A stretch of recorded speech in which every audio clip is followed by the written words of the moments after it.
Assalamualaikum students, I hope you are all fine, safe and sound. I am Adibani, your social studies teacher. Today we are discussing about your geography book. Unit number 1, our planet, the earth. Chapter number 2 है the earth's movement. Lecture number 4. आज हमारा जो topic है वो है seasons. आज हमने इस टॉपिक को कवर करना है. ये आपके इस चैप्टर का लास्ट टॉपिक है.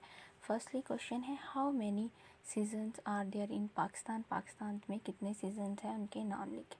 तो ऑब्वियसली वी हैव नो, हम जानते हैं कि पाकिस्तान में 4 सीजन्स हैं, विंटर, स्प्रिंग, समर. को अपने सीजन्स के लिहाज से जोग्राफिकली बहुत इम्पोर्टेंस हासिल है.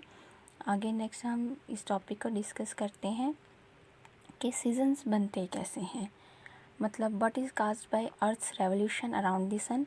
तो इस क्वेश्चन से हमें ये पता चलता है कि अर्थ की रेवोल्यूशन से अराउंड द सन तो इससे सीजन्स हैपन होते हैं, सीजन्स बनते हैं. Seasons happen because the earth spin around an axis that is tilted at an angle of 23 degree. तो मतलब क्या है, सीजन्स कैसे हैपन होते हैं, अर्थ की स्पिन से अपनी एक्सिस के गिर्द, अपने महवर के गिर्द रोटेशन की वजह से सीजन्स बनते हैं. और इनकी वजह क्या है, क्योंकि एंगल ऑफ 20.5 डिग्री तक अर्थ क्या है, टिल्टेड है. इसका जो मतलब सेंटर है वो स्ट्रेट नहीं है, इसका एंगल टिल्टेड है. जैसे कि अभी मैंने आपको फर्स्ट लेक्चर में बताया था. ये देखें, यहाँ अर्थ क्या है, ये स्ट्रेट नहीं है, यहाँ इस तरह टिल्टेड है बिल्कुल. तो ये 23.5 एंगल तक टिल्टेड है. इसके टिल्टेड होने की वजह से पाकिस्तान मतलब अर्थ के मुख्तलिफ़ इलाक़ों में मुख्तलिफ़ जगहों पर मुख्तलिफ़ सीजन्स होते हैं. ओके, हम आगे डिस्कस करते हैं इसे. Because of this tilt, different part of the earth point toward or away from the sun at different time on the year.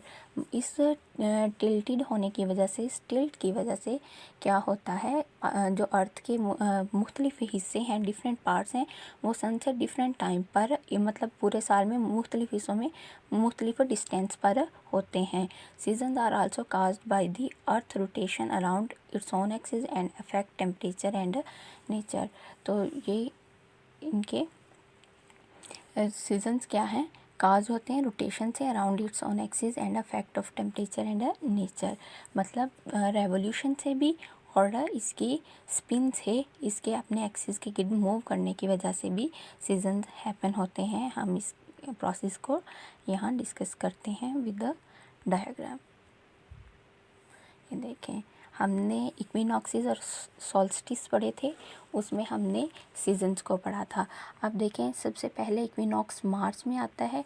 यहाँ क्या है, जो सन ओवर इक्वेटर, मीन ये इक्वेटर है, सन का मिड है और सन ओवर इक्वेटर से ऊपर है, यानी कि ये सन को डायरेक्टेड लाइट जा रही है. अब देखें, यहाँ से सन को डायरेक्ट लाइट जा रही है, तो यहाँ क्या है, ये यहाँ का जो होगा हिस्सा वो समर होगा. उसके बाद ये ऊपर वाले हिस्से में विंटर होगा और कुछ हिस्सा जो कि टिल्टेड है, जहाँ लाइट बिल्कुल नहीं जा रही, वहाँ क्या होता है, वहाँ जस्ट हमारे पास स्प्रिंग सीज़न, और फिर जिस तरफ मतलब थोड़ी कम लाइट जा रही होगी वो वहाँ ऑटमन सीज़न होगा. इस तरह ओवरऑल द मतलब सीजन्स आते रहते हैं. सॉल्स्टिस में क्या होता है, यहाँ क्या होगा, sun over the tropic of Capricorn. Capricorn कहाँ है, कैप्रिकॉर्न इक्वेटर से नीचे वाले हिस्से की तरफ था, यहाँ मौजूद था. तो यहाँ क्या होगी, लाइट सॉल्स्टिस दिसंबर में, मतलब ये क्या है, हमारे पास विंटर सॉल्स्टिस है, यहाँ लाइट होगी. और यहाँ क्या होगा, हमारे पास इस वाले पार्ट में जो ये है, इस वाले पार्ट में हमारे पास विंटर सीज़न होगा, और जो इससे ऊपर वाला पार्ट होगा वहाँ समर सीज़न होगा. इसी तरह अगर सितंबर में सन ओवर द इक्वेटर, यहाँ क्या होगा, सन इक्वेटर में होता है, मिड में होता है, तो ये वाले पार्ट में ये क्या हुआ, अब अर्थ स्पिन करते हुए इसकी जो जगह है वो चेंज हो गई। ये जो ऊपर वाली साइड थी यहाँ, वो नीचे वाली साइड पे आ गई है। अब इसके ऊपर वाली साइड पर क्या है, समर सीज़न है, जहाँ के पहले विंटर सीज़न था। इसी तरह अगर सॉल्स्टिस जून में आ जाए तो sun over the tropic of cancer, मतलब अब सन क्या है, यहाँ मौजूद है, सन की लाइट डायरेक्टेड यहाँ है, तो इसके डायरेक्टेड होने की वजह से अब ट्रॉपिक ऑफ कैंसर में क्या होगा, हमारे पास समर सीज़न होगा, और नीचे ट्रॉपिक ऑफ कैप्रिकॉर्न में नीचे की तरफ क्या होगा, हमारे पास विंटर सीज़न आएगा। और ये जो जहाँ टिल्टेड है ये एंगल, यहाँ क्या है, यहाँ रोशनी जा रही है, तो ये समर सीज़न है। इसी तरह ये देखें, नॉर्थ में साउथ में कुछ इलाका ऐसा है जहाँ बिल्कुल लाइट नहीं जा रही, तो ये यहाँ क्या होगा, यहाँ पर हमारे पास विंटर सीज़न आएगा। तो मतलब क्या है, अर्थ के मुख्तलिफ टाइम, ईयर के मुख्तलिफ टाइम में मुख्तलिफ जगहों पर मुख्तलिफ सीजन्स होते हैं। हमारे पास एक सरप्राइजिंग फैक्ट है इसमें, हमारी इसी रोटेशन को लेकर, कि जो मतलब हमने ये पढ़ा था, जहाँ से टिल्टेड है इसे नॉर्थ पोल और इसे साउथ पोल बोला था। तो मतलब जब विंटर सॉल्स्टिस होते हैं तो इसमें क्या होता है, इन इलाकों में एक पोल पर, मतलब नॉर्थ की बात करें तो नॉर्थ पोल पर बिल्कुल लाइट नहीं जाती, तो वहाँ ओवरऑल नाइट ही रहती है। और जब मतलब अगर ये हमारे पास दिसंबर का है, तो दिसंबर में नॉर्थ पोल पर लाइट बिल्कुल लाइट होती है, तो यहाँ क्या होगा, ओवरऑल हमेशा डे ही रहेगा। कब, ये ड्यूरिंग विंटर सॉल्स्टिस आता है एक पीरियड, तो यहाँ नाइट नहीं आती, होल डे ही रहता है, रोशनी ही रहती है।